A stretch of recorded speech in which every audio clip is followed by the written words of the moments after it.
Welcome to this week's edition of CEO Corner. I'm Otis Rawl, President and CEO of the South Carolina Chamber of Commerce. Today we're happy to have Hayne Hipp with us, who is one of our leaders in the state of South Carolina and helped establish the Liberty Fellows program here in South Carolina. You're right. Hayne, welcome. Thank you, sir. Glad to have you here Glad with to be us today. here. So, good. Tell us a little bit about Liberty Fellows and why you created Liberty Fellows. Well, we started Liberty Fellowship in 2003, and what we were looking for was to make an investment directly into the strength of this state. The young people, the young leaders who had proven themselves, who cared about who we were, where we were going, to see if we couldn't bring them together. The diversity of perspectives, the wide range of thought that they represented, build a mosaic, and through a series of seminars, Socratic roundtable discussions, begin to break down those silos of arrogance that have held this state back for too many of our lifetimes. So a typical class would look like what, Hank? Typical class would look like South Carolina. We accept 20 people a year. You have to be nominated. You can't apply. They're from Rock Hill and Bluffton. They're male and female. They're black and white. They're conservative and liberal. About 16 of them are are business. The rest are nonprofit. I got you. Well, I know that anytime you start talking about succession planning and building a framework for who's going to be the decision makers in South Carolina, lots happened over the last 15 or 20 years where we used to have 5 or 6 companies that kind of could dictate what happened in this state. The dynamics of the state's changed. We don't have a whole lot of homegrown businesses here anymore. Is this an effort to match small business people and business people within organizations with mentors where they can learn what's going on? I know that the mentoring process is part of it. How does that play into the whole thing? Well, first of all, you're exactly right. The dynamics of the state have changed. And there is, people say, well, where are the leaders? They're always leaders. Yeah. And so what we're doing is identifying the leaders if they're coming out of BMW, Michelin, and GE, or they're coming out of some of the young entrepreneurs who are starting software companies. They're coming out of the universities, they're coming out of the hospitals, they're coming out of some of the old line companies that are still here.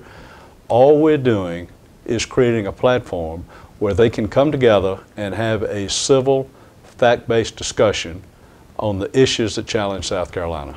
Well, I know you got a big event coming up here, I think November 30th, down at the Columbia Convention Center, where you've got Walter Isaacson coming in, who wrote the biography on Steve Jobs. Yes. What's the importance of that event, and what does it mean to South Carolina? Well, several years ago, we stepped back and began to evaluate our program, and we had an outside consultant interview 100 of the Liberty Fellows. That's how many. We have 162 now, but we had 100 at that point.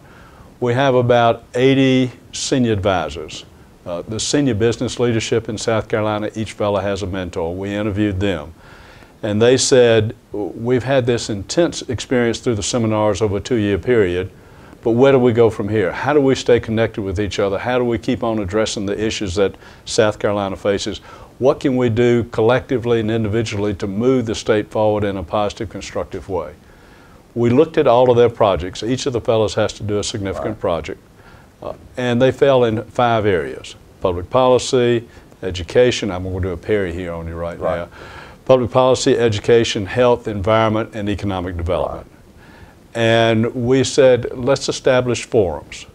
We established those 5 forums. The fellows met. They reviewed issues in each one of those. They narrowed it down to 2 or 3. And then we said, Liberty Fellowship, it represents South Carolina, all of South Carolina.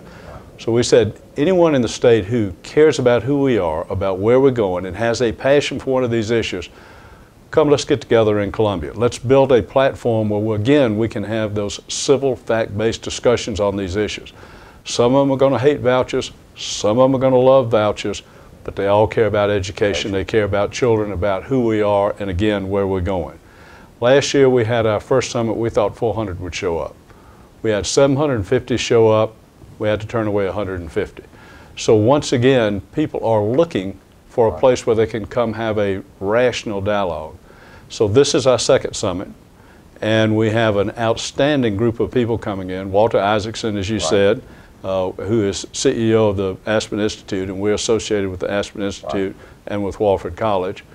He will be our guest speaker. He's going to speak about transcending tribalism, which is exactly what we're dealing with on breaking down those silos that have held us back for so long. Well, that's what I was going to ask you. So, you know, the theme that you came up with, transcending tribalism, what does that really mean? Now, you're talking about breaking down silos, but I mean, that's kind of if that's breaking down silos, that's kind of a different way of saying that. So. Well, you got to go read Walter's book. I guess exactly. That's the sales pitch Walter said to give me.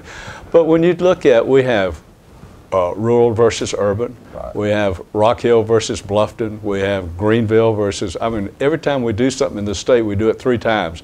We do it for Charleston, we do it for Columbia, we do it for Greenville, Spartanburg.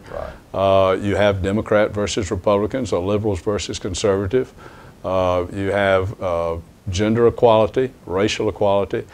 And this state is not a very big state. Right. It's a poor state, and we don't have extra resources to waste time on ideology debates. So we're saying, let's get together, let's put aside the ideology, let's look at the issues, let's find out where we agree. What are the bright spots? Where can we agree? And let's get moving on those. Let's quit wasting time focusing on positioning and posturing. Well, I know the afternoon part of the day's events breaks out in those sessions that you talked about just a minute ago.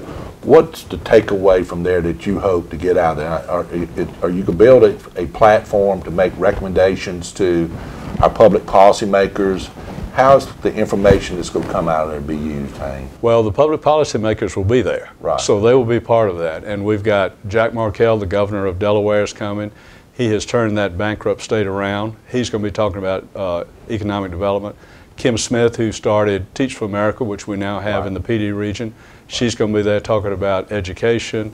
We're going to have Anton Gunn, who is our own House of Representatives. He's going to be in here talking about health. And Mickey Edwards, a congressman from Oklahoma, 12-term congressman, now an author. He's going to be there talking about public policy. What we want is for these discussions to take place. For where there is agreement, let's agree on it. Let's focus on that issue. For instance, in health, diabetes. 65% of South Carolinians are diabetic or pre-diabetic. Right. 92% of diabetes can be controlled by lifestyle.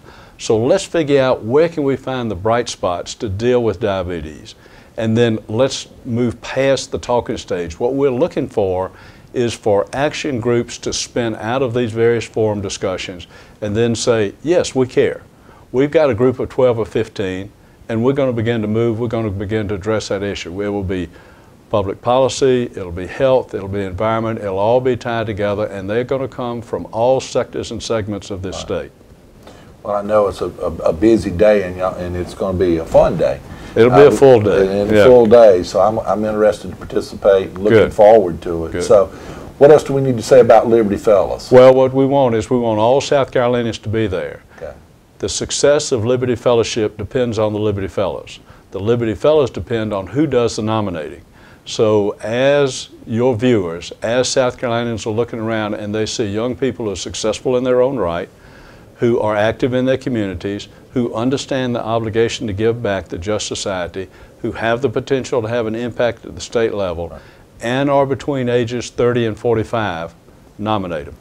And they can go to y'all got a website? Website, libertyfellowshipsc.org.